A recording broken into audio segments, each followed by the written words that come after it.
8:34. Estamos con nuestro siguiente invitado, que es don Andrés Chiriboga.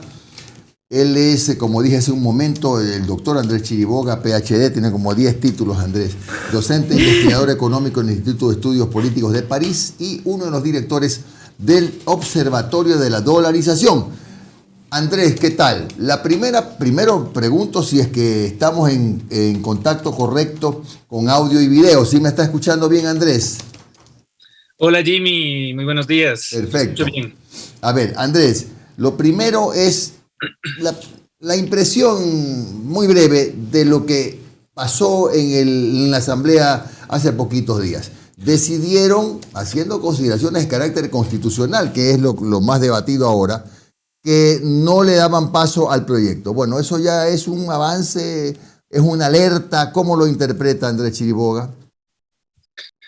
Por supuesto, Jimmy, buenos días a usted, a su equipo, a las personas que nos están mirando y nos están escuchando.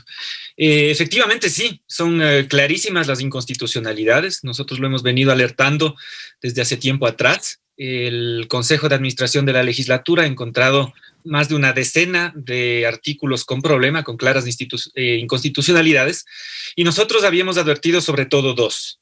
La primera, que tiene que ver con darle al Banco Central la posibilidad de de hacer la política económica, ¿cierto? Diseñarla y a la vez implementarla. Ya. Esto, Jimmy, viola de manera flagrante el artículo 303 de la Constitución, que dice que quien tiene que formular la política económica, ¿cierto? Monetaria, crediticia, cambiaria, financiera, a nivel de detalle, es exclusivamente la función ejecutiva.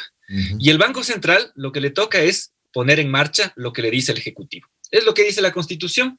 Entonces, un proyecto de ley que dice, no, el Banco Central ahora puede elaborar su política económica y ponerla en marcha, es un proyecto de ley inconstitucional. Y la otra inconstitucionalidad tiene que ver con poner directores privados en el Banco Central del Ecuador. Porque, como bien dice el artículo 303, quien tiene que hacer la política económica es la función ejecutiva del gobierno nacional. Entonces tienen que estar ahí funcionarios públicos implementando la política económica y rindiendo cuentas transparentemente, etc. No pueden ser actores privados, como dice el proyecto de ley.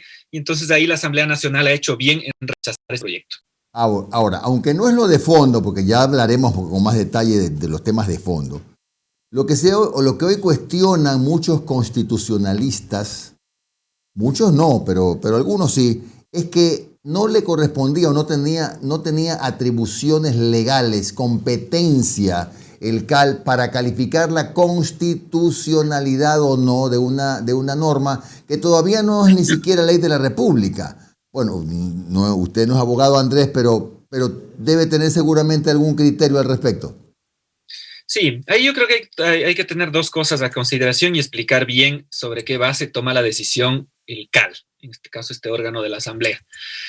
Ciertamente, en la Constitución y en la ley, al Consejo de Administración de la Legislatura se le da unas competencias específicas al momento de calificar los proyectos de ley. Entonces, por cuestiones de forma, que tenga una adecuada exposición de motivos, es decir, por qué envían la ley. En las cuestiones de forma, además, acuérdense ustedes que rechazaron ya semanas atrás este proyecto porque no habían puesto los artículos, es decir, habían mandado ahí unas viñetas y, digamos, no habían puesto artículos, que es lo que dispone la formalidad de cómo se entregan los proyectos de ley.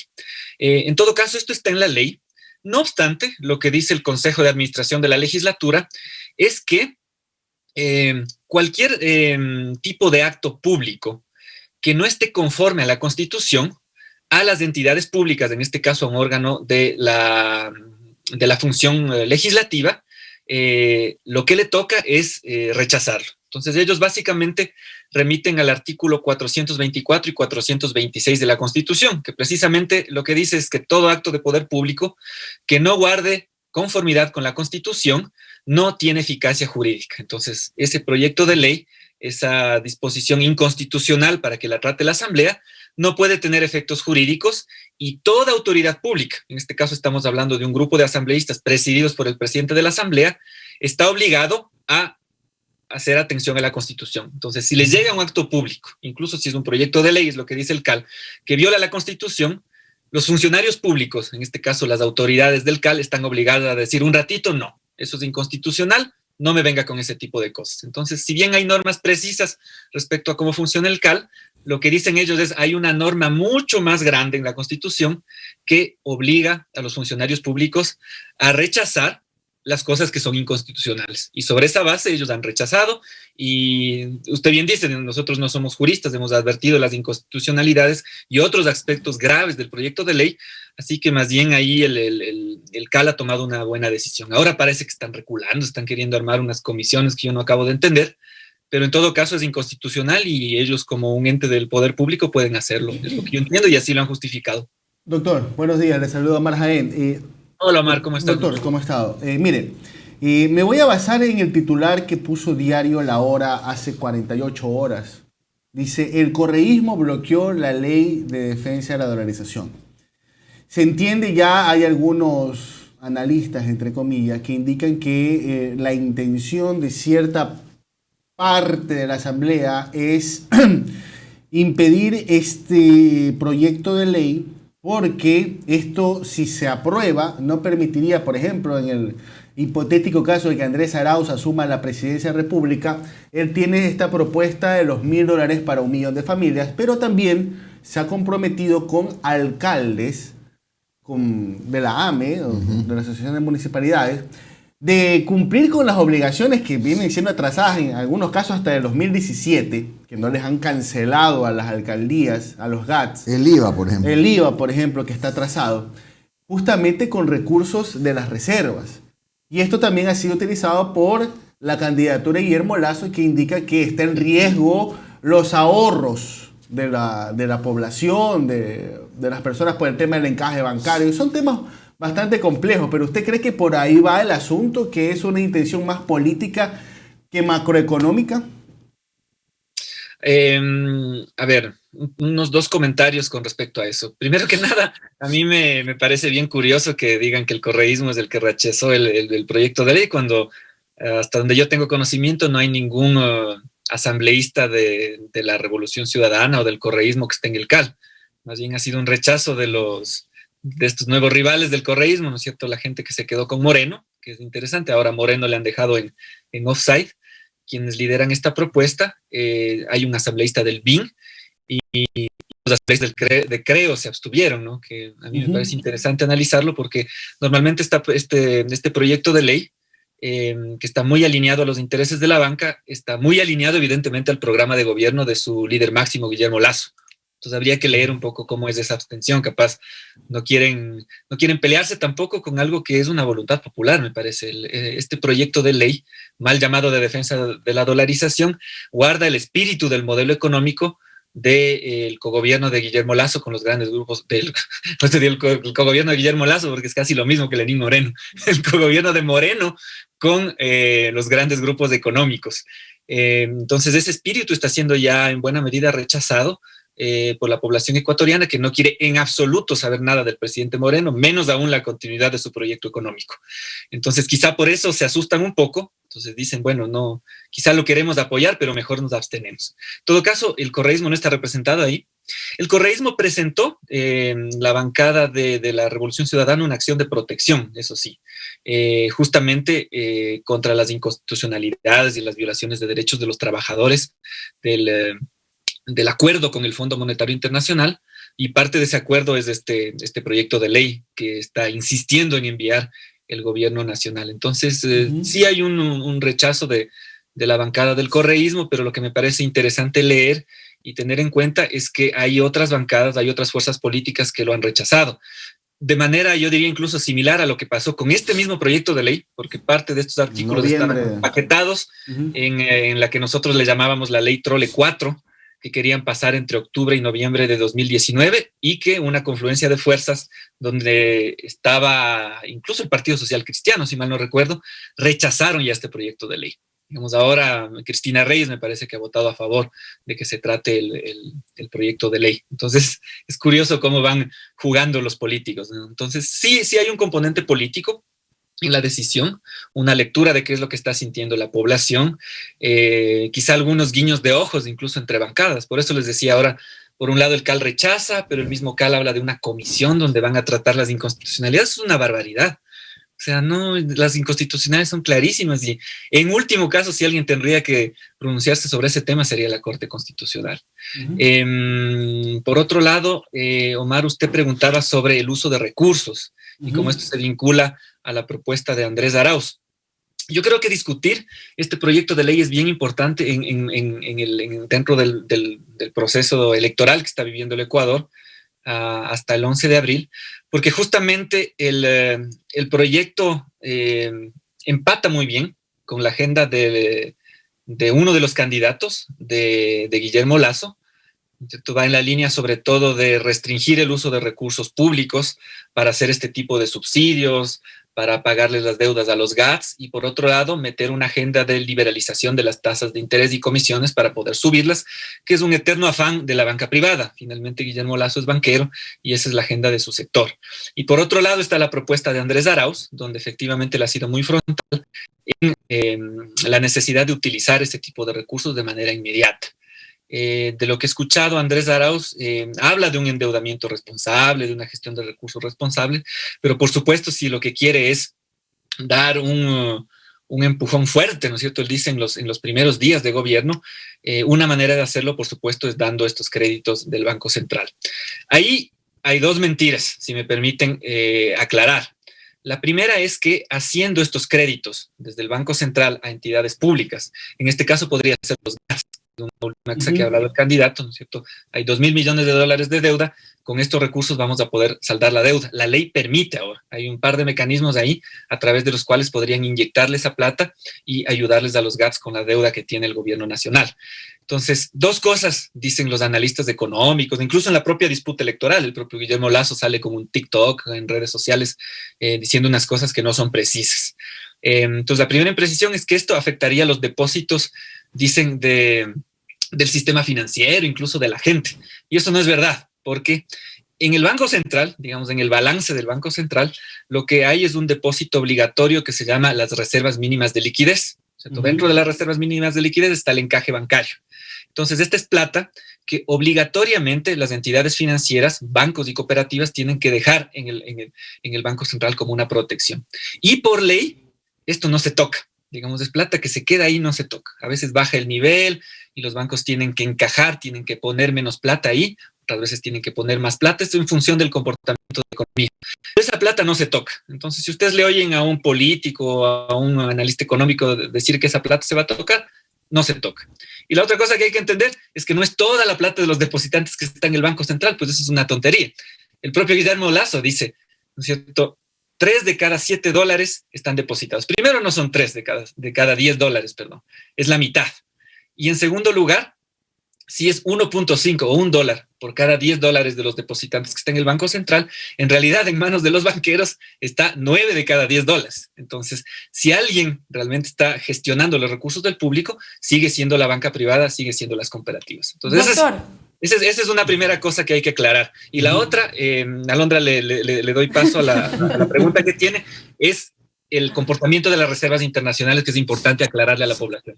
Pero cuénteme, ¿cuál es la pregunta? ¿Tiene Doctor, perdón, es que mis preguntas yo quiero también hacerle y que me las explique con peras y manzanas, oiga, porque los temas económicos me generan una punzada aquí atrás como la que tiene mi compañero Omar ahora de dolor de cabeza. Esta denominada Ley de Defensa de la Dolarización es parte también de los compromisos en los que llegó Ecuador dentro de este acuerdo financiero de 6.500 millones de dólares, no sé si estoy bien, de los cuales ya ha recibido 4.000 millones, ¿no? ¿Hay algún futuro catastrófico económico si no se aprueba esta ley? A ver, completo la idea que tenía antes y paso a responder eso. Rapidito. Se ha hablado de que los créditos que hace el Banco Central a entidades estatales, o por ejemplo, si se utiliza esos recursos para generar subsidios, ¿no es cierto? Lo que Arauz está hablando es básicamente de dar un subsidio de $1.000 a las personas más pobres, más afectadas por la pandemia, generan impactos en la reserva internacional. Y en eso yo quiero ser tajante. Esto es completamente falso. Si los recursos del Banco Central, que son recursos estatales, ya les aclaré la primera imprecisión de políticos y analistas económicos, no se tocan los recursos de los depositantes. Si con recursos públicos eso va a la economía, van a los GATS, van a las personas más necesitadas. Y siempre y cuando esa plata no se vaya del país, las reservas internacionales, que es la reserva de dólares de la economía ecuatoriana, no disminuye de tamaño. Lo que sí disminuye de tamaño la reserva internacional es la fuga de capitales, la salida de dólares.